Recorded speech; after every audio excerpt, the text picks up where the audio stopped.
Okay, today I'm going to make a deep dish chocolate chip cookie pie, and it is a recipe that I originally saw on Chocolate Covered Katie, which is a really cute vegan dessert blog. And so you will be surprised to know that there are no eggs in this recipe. Instead, for eggs, she suggests applesauce, but I'll just go through the ingredients really quick. You want 2 cans of either garbanzo or northern white beans. Those are going to be drained and rinsed. And then 1 cup of quick oats, 1/4 cup of unsweetened applesauce, 3 tablespoons of oil, that can be vegetable, coconut, or canola oil, and then 1 or 2 teaspoons of vanilla extract, baking soda and baking powder, and then salt, brown sugar, and chocolate chips. So basically you put all the ingredients except the chocolate chips in a Cuisinart or a food processor. I always call it a Cuisinart because that's what my mom called it, and that's what we had, and that's what I have. But food processor is what you want to put it in, and then once it's all finished, you pour it into a pie pan. You put it in the oven for 35-45 minutes on 350, and it tastes just like a deep dish chocolate cookie pie. Now the only thing is like the second day it kind of tastes a little bit different unless you heat it up. So if you're wanting to try this out, I would certainly try it out the day that you make it, because that's when it is the best, in my opinion. So without further ado, I'm going to put all the ingredients in the blender so you can see what. Okay, so I've got all the ingredients in there, and as you can see, it nearly fills up my 7-quart food processor. So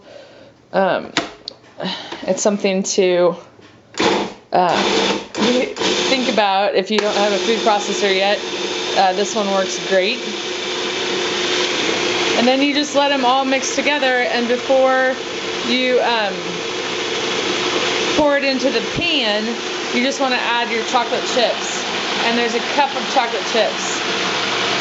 And I let it get to a pretty decent consistency before I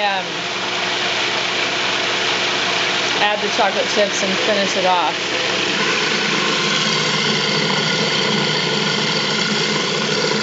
And it smells so good. It always smells like chocolate chip cookie dough.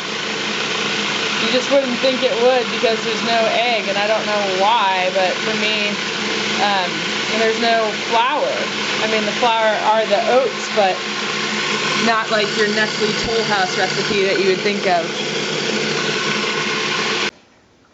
Okay, so it's in the pie pan, which means it's ready to go in the oven, and the oven is preheated, and we'll stick it in there for, I think I've found that in my oven 40 minutes does best on these, so I'll put it in there for 40 minutes. And I'll show you what it looks like when it comes. Alright, 40 minutes later, and we are ready to pull out. So this is what it looks like. Smells incredible. My whole kitchen smells awesome from this. And I'll cut out a piece so you can check it out. Okay, so that's what it looks like. This looks a little bit better than what I scooped out because I didn't use the right spatula. But I also think it's a good idea to let it cool down before you cut into it and serve it. Something else I wanted to mention, I did, you can make this a few days ahead of time, make the dough, and then just, put it in a, why can't I think right now? Put it in a jar and put it in your refrigerator. And then when it comes time to use it for a meal or whatever, then just grease the pie pan and then pour it in there and cook it. So it's definitely something you can prepare a few days ahead of time and then cook it the day of, if that is an issue for you. If you have any questions, please don't hesitate to ask. I'll include a link to Chocolate Covered Katie's blog where you can find the recipe to this, but I'll also copy and paste it in the About section so you have it. And I think that's it. I am going to dig in. Oh, I was going to include a link to where you can get a Cuisinart online too if you don't have one of those.